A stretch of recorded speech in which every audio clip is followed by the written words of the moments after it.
Sælverið, ég var hér, flugusmiðinni. Í dag ætlum við að nýta flugu eftir meistara Jón vin minn Sigurðsson heitinn. Og þetta engin önnur fluga heldur en brunka. Og ég nýti þessa flugu á krók nr. 10. Það er þetta nýti þetta frá svona 10 niður 16. Mjög góð fluga. Elliðavatn, hönnuð þar, fyrir Elliðavatn og þar í kring. Þetta er tiltölulega einföld púpa en þeim mun við nærri. Tökum sem sé mjóan, byrjum að festa koparvírinn hérna niður. Mjóan koparvír hérna. Og svo er flugunni skipt í rauninni í tvennt nánast. Þannig sem sé í fyrirhlutan á henni kemur sem sé rauðbrúnt flós sem er hérna.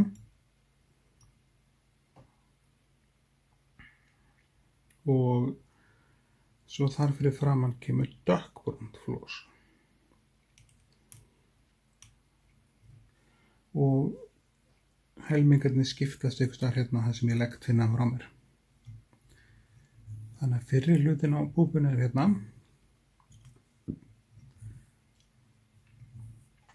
Þetta er brunka, ég er búinn að veiða mikið með þessari flugu og hún oft gefur alveg lygilega vel.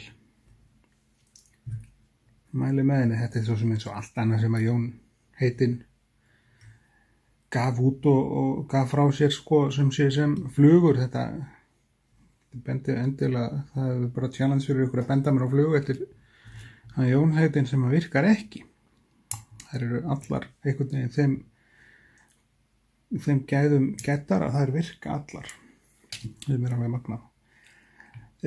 Þá kemur vírinn næst yfir og tökum hann gagnkvæmt snúningnum hérna á hérna flósinu, svona vefjum honum hérna utanum og svo svona yfir.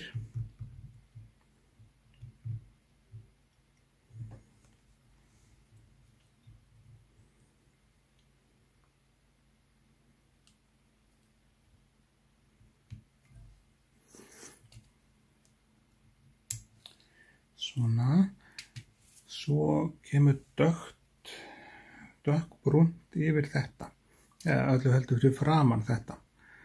Og hann sagði mér nú heitinn, hann Jón, að það væri alltaf í lagi að nota árórugatni í þessar púpur hans allar, því að þær fylgdu það alveg, hvað sem hann átti nákvæmlega við því.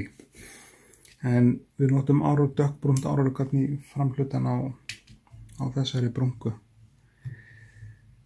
Og þá kemur það svona.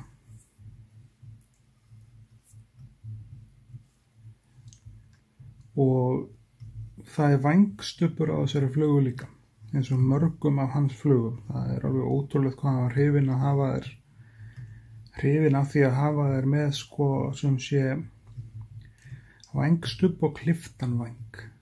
Kemur þetta hérna. Svona. Læsum þetta niður með 2-3 þéttingsföstum vafningum. Svo er að klippa árórugatni hérna í burtu. Svona. Og vængstubburinn á að vera sem sé úr sko vængfjöður af fasana eða eitthvað svoleiðis og við erum nú með vængfjöður hérna, fasana. Hún þarf bara, eina sem hún í rauninni þarf að uppfylla er það að vera brún á litinn. Við erum með hérna, þetta er fagur brúnt eins og við sjáum hérna.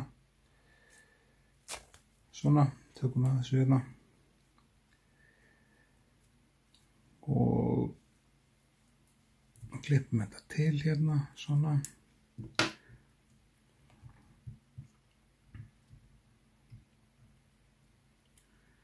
Festum þetta svona niður.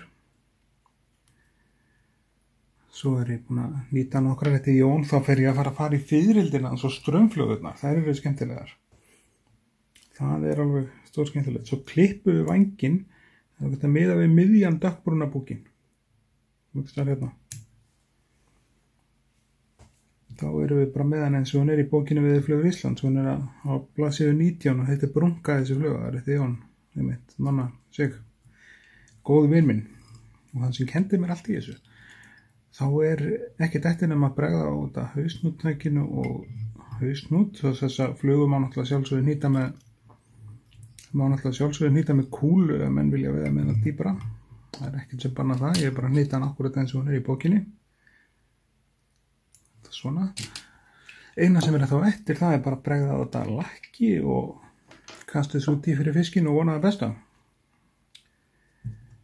En meðan við lökkum þetta þá ætla ég nú bara þakka ykkur kærlega fyrir áhorfið og góða viðtökur og vonandi að þessi rás nýtist og ég nú aðalega hugsa þá sem að byrja. Það var engin svona rásir, ég var að byrja að nýta flugur, það voru bara bækur og svo þessi kallar sem kendu mér.